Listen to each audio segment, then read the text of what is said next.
નમસ્કાર વાલા પેન્શનર મિત્રો, નિવૃત્ત કર્મચારી મિત્રો, ભાઈઓ તથા બહેનો, સ્વાગત છે આપ સૌનું આપણી આ યુટ્યુબ ચેનલ ભાવેશ મકવાણા ન્યૂઝમાં। તો આજના વિડીયોની અંદર આપણે વાત કરવાના છીએ ગુજરાત રાજ્યના પેન્શનરોને 10 વર્ષ બાદ મળશે આ મોટી ભેટ અને પેન્શનમાં મોટો વધારો થશે જાહેર। તો પેન્શનર મિત્રો, કઈ એવી ભેટ છે જે ગુજરાત રાજ્યના પેન્શનરોને 10 વર્ષ બાદ મળવાની છે અને પેન્શનમાં કેટલો વધારો જાહેર થવાનો છે તેની પણ આજના વિડીયોમાં આપણે ચર્ચા કરીશું। તો પેન્શનરો માટે એક મોટા ખુશખબર આવી રહ્યા છે, તો તમામની આજના વિડીયોમાં આપણે ચર્ચા કરવાના છીએ। તો આજનો વિડીયો તમે ખાસ કરીને અંત સુધી જોઈ લેજો અને હજી સુધી જો આપણી આ ચેનલ તમે સબસ્ક્રાઈબ ન કરી હોય તો ડેઈલી આવી જ અપડેટો મેળવવા માટે આપણી આ યુટ્યુબ ચેનલ અત્યારે સબસ્ક્રાઈબ કરી લેજો મિત્રો, કારણ કે તમારા માટે ખૂબ મહેનત કરીને અમે વિડીયો બનાવીએ છીએ। તો અમારી આ માહિતીનો વિડીયો તમે ખાસ કરીને જોઈ લેજો અને અમને થોડોક સપોર્ટ કરવા માટે અમારી આ ચેનલ સબસ્ક્રાઈબ કરી લેજો, કારણ કે અમે રોજે રોજ આવા નવા વિડીયો તમારા માટે બનાવી શકીએ દોસ્તો। તો જોઈએ આજનો આ વિડીયો વિગતવાર। તો સૌથી પહેલાં વાત કરીએ તો ગુજરાત રાજ્ય સરકારના કર્મચારીઓ અને પેન્શનરો માટે મોટા સમાચાર સામે આવી રહ્યા છે। તો 8મા પગાર પંચ હેઠળ પગાર અને પેન્શનમાં વધારાના લાભો એપ્રિલ 2027થી મળવાનું શરૂ થઈ શકે છે। તો પેન્શનર મિત્રો, ખાસ કરીને ગુજરાત રાજ્યના કર્મચારીઓ તેમજ પેન્શનરો માટે એક મોટા સમાચાર આપણી સામે આવી રહ્યા છે અને 8મા પગાર પંચ હેઠળ પગાર અને પેન્શનમાં વધારો છે તે એપ્રિલ 2027થી લાગુ થવાનો છે અને ત્યારથી જ મળવાનું શરૂ થવાનું છે દોસ્તો। તો આજનો વિડીયો તમે ખાસ કરીને અંત સુધી જોઈ લેજો, એટલે બધી જ માહિતી તમને વ્યવસ્થિત રીતે સમજાઈ જશે દોસ્તો। તો વધુ વિગતવાર વાત કરીએ તો 8th પે કમિશન કેન્દ્ર સરકારના કર્મચારીઓ અને પેન્શનરો માટે મોટા સમાચાર સામે આવી રહ્યા છે। તો 8મા પગાર પંચ હેઠળ પગાર અને પેન્શન વધારાના લાભો એપ્રિલ 2027થી મળવાનું શરૂ થઈ શકે છે। તો કમિશને વિવિધ કર્મચારી સંગઠનો અને હિસ્સેદારો સાથે પરામર્શ શરૂ કર્યો છે। તો લગભગ 50 લાખ કેન્દ્રીય કર્મચારીઓ અને લગભગ 65 લાખ પેન્શનરો 8મા કેન્દ્રીય પગાર પંચની ભલામણોની રાહ જોઈ રહ્યા છે। તો 8મા પગાર પંચની રચના નવેમ્બર 2025માં કરવામાં આવી હતી। તો તેની અધ્યક્ષતા સુપ્રીમ કોર્ટના ભૂતપૂર્વ ન્યાયાધીશ રંજના પ્રકાશ દેસાઈ છે તે કરે છે। તો કમિશનનો કાર્યભાર કેન્દ્ર સરકારના કર્મચારીઓ અને પેન્શનરોના પગાર ભથ્થા અને પેન્શન માળખાની સમીક્ષા કરવાનો અને તેની નવી ભલામણો કરવાનો છે દોસ્તો। તો ત્યારબાદ જોઈએ તો 2027માં પગાર વધારાની અપેક્ષા કેમ રાખી શકાય।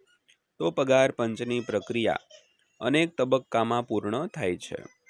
તો પ્રથમ વિવિધ કર્મચારી સંગઠનો, મંત્રાલયો અને રાજ્યો પાસેથી સૂચનો લેવામાં આવે છે। ત્યારબાદ કમિશન તેનો અહેવાલ તૈયાર કરે છે, જે પછી કેન્દ્ર સરકારને સુપરત કરવામાં આવે છે। તો અહેવાલ પર વિચારણા, મંજૂરી અને સૂચના પછી જ નવું પગાર માળખું અમલમાં આવે છે। તો આ લાંબી પ્રક્રિયાને કારણે પગાર સુધારણાના વાસ્તવિક લાભો 2027 સુધી વિલંબિત થઈ શકે છે। તો ખાસ કરીને 2027 સુધી આ લાભો કેમ નહીં મળે તેની વાત કરી તો આ બાબતે ઘણીવાર સરકાર અહેવાલ પર વિચારણા કરે છે, તેમજ મંજૂરી અંગે સૂચનાઓ પછી નવું પગાર માળખું છે તે અમલમાં આવતું હોય છે। તો આ લાંબી પ્રક્રિયાને કારણે પગાર સુધારણાના જે વાસ્તવિક લાભો છે તે 2027 સુધી વિલંબિત થઈ શકે છે મિત્રો। તો ત્યારબાદ વાત કરીએ તો 18 મહિનાનો સમય આપવામાં આવ્યો હતો।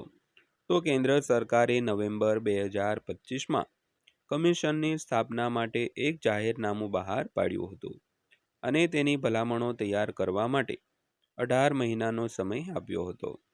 તો આ સમયમર્યાદા એપ્રિલ-મે 2027ની આસપાસ સમાપ્ત થાય છે।